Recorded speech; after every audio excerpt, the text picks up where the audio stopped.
Why yes, I did make this intro. Thank you for noticing. It sucks. Fuck you. So with the recent drama of Keemstar calling Zoe Burger a pedophile and then basically saying that it was all an act for entertainment, I've been thinking about just how fake YouTube has become and why I think in the long run it could be bad for the site as a whole.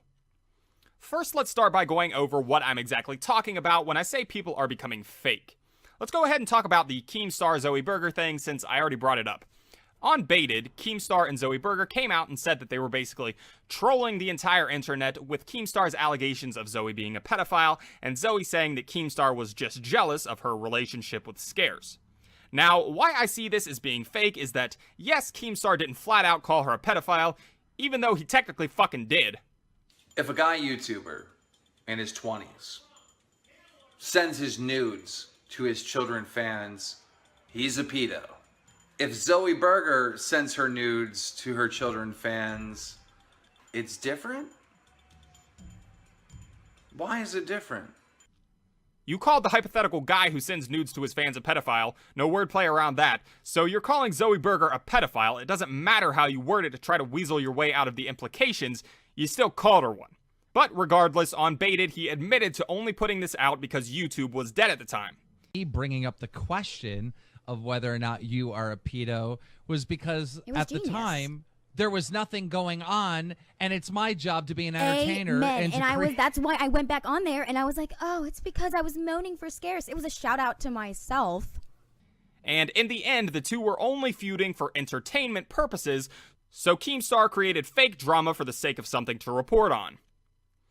Next up, we have the Joey Salads trump car incident, or whatever you want to call it, where his social experiment was proven to be faked and he rightly got a lot of shit for it.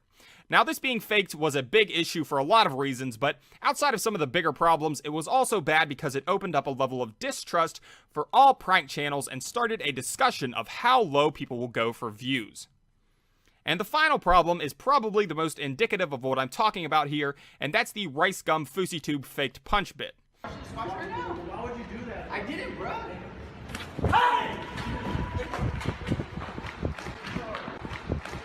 Now, FouseyTube appears to be one of the most fake people on YouTube, and a lot of people know it.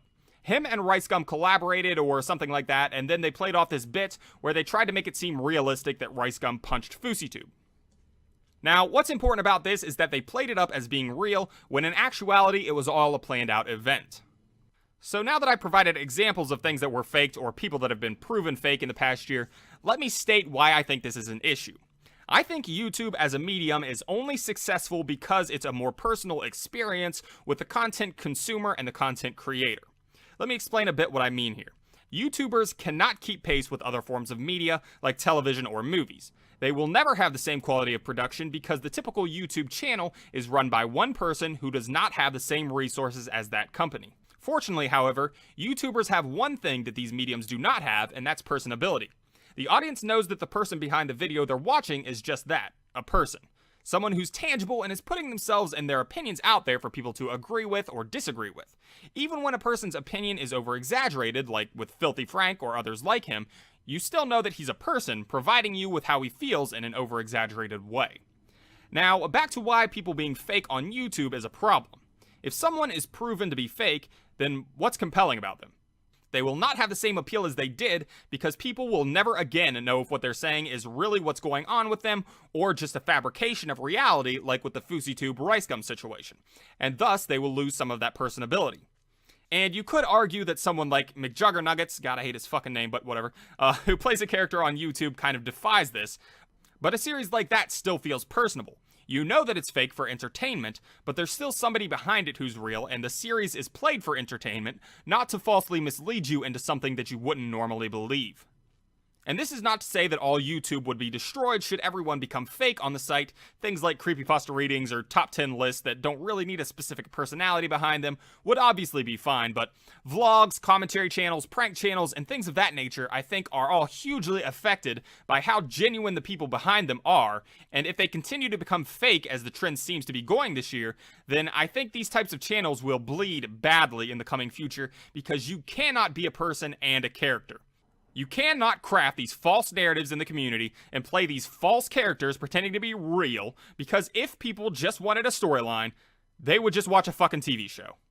And even beyond what I'm talking about here with people being fake, there are things that I would say in a roundabout way support this. And for an example, I go to JonTron, who is my favorite YouTuber, and he started, as most channels do, from very humble beginnings, and as he grew, so did his production value. But people criticize him for that production value, and even though I don't agree with it, since that's just natural progression, in a way I can kind of understand where the arguments come from, and it does remove that feeling of a more personal experience, I guess is how you would classify it. Anyways, that's the video, guys. Like it, don't like it, let me know. I made this video as kind of just a way to start a conversation, I guess, as to how being fake affects YouTube. And this video could be completely ill-advised, and there could be some substantial evidence to say that the conclusion is moronic, and that I should just be fucking taken to the guillotine, I don't know. But I just don't know where that is, and this is just something that I've been thinking about. Shark pride for life, bruh.